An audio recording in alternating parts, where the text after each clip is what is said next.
pada masa pemerintahan Pakubuwono IX. Pada awalnya, museum itu dibangun di dalam Kepatihan Keraton Surakarta. Pada awalnya, tempat itu digunakan untuk penyimpanan surat-surat kerajaan. Tak hanya itu, dulunya pula tempat ini digunakan sebagai tempat berkumpulnya para sastrawan dan pujangga keraton.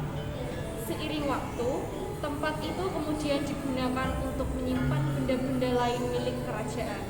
Karena semakin banyak saja barang yang disimpan di sana, tempat itu pun kemudian diubah fungsinya menjadi museum.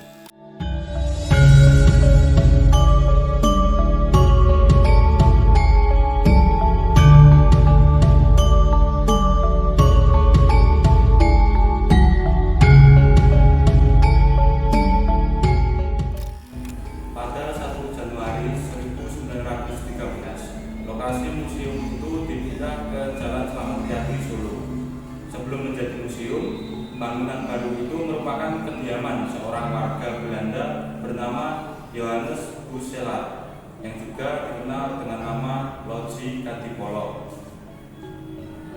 Karena dulunya berfungsi sebagai hunian, tata ruangan museum tampak seperti rumah pada umumnya, tidak seperti museum.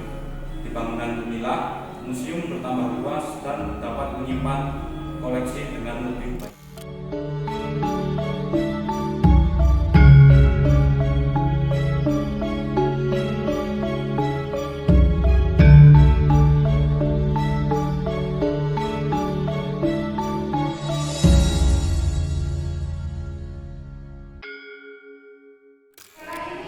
Museum Raja Pustaka menyimpan beragam koleksi penting. Koleksi-koleksi itu terdiri atas buku-buku kuno, manuskripsi atau naskah kuno, pusaka adat, arca-arca, dan benda atau perkakas kuno.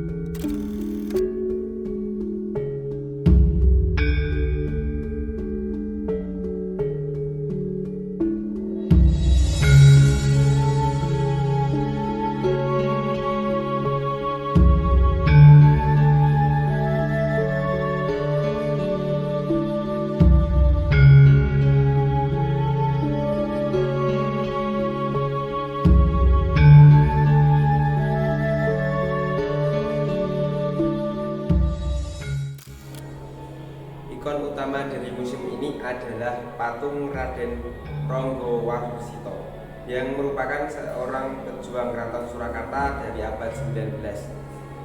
Bisa jadi pengumpulan benda-benda yang ada di museum ini dulunya dilakukan oleh Ronggowarsito mengingat predikatnya sebagai orang pintar di zaman.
Sebuah kotak musik buatan Prancis yang berhiaskan bunga-bunga yang di atasnya menatap bulu pentil.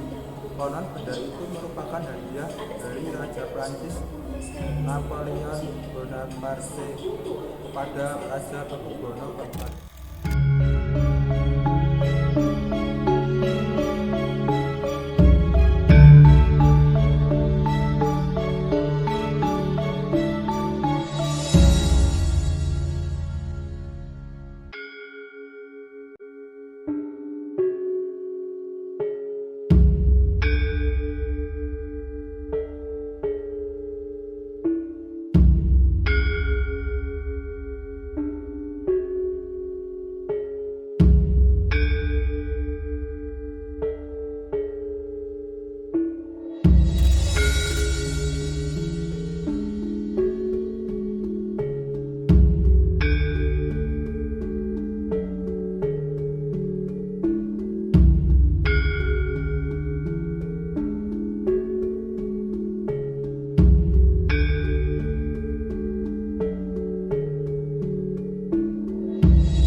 museum ini sempat menjadi pemberitaan karena sebagian koleksinya hilang.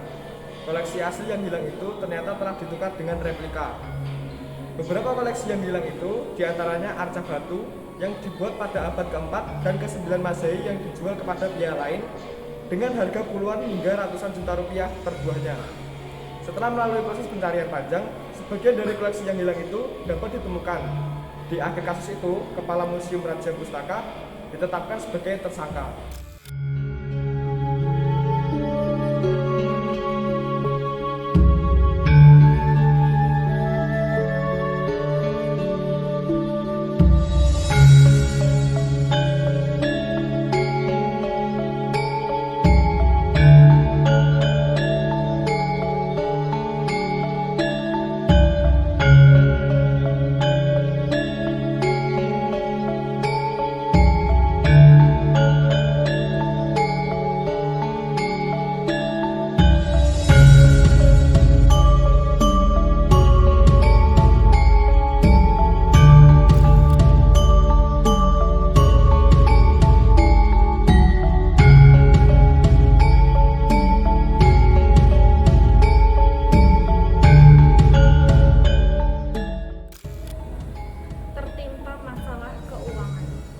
Pada April 2016, Museum Radia Pustaka sempat ditutup selama berhari-hari oleh karyawannya sendiri. Penyebabnya, sebanyak 12 karyawannya yang bekerja di sana belum mendapatkan gaji.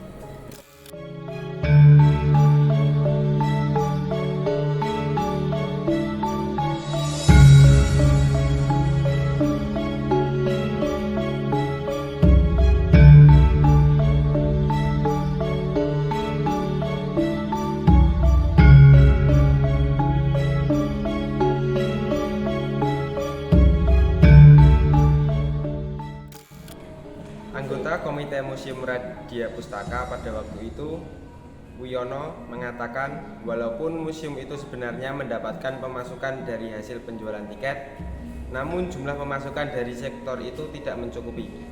Bahkan untuk membayar listrik saja masih kurang.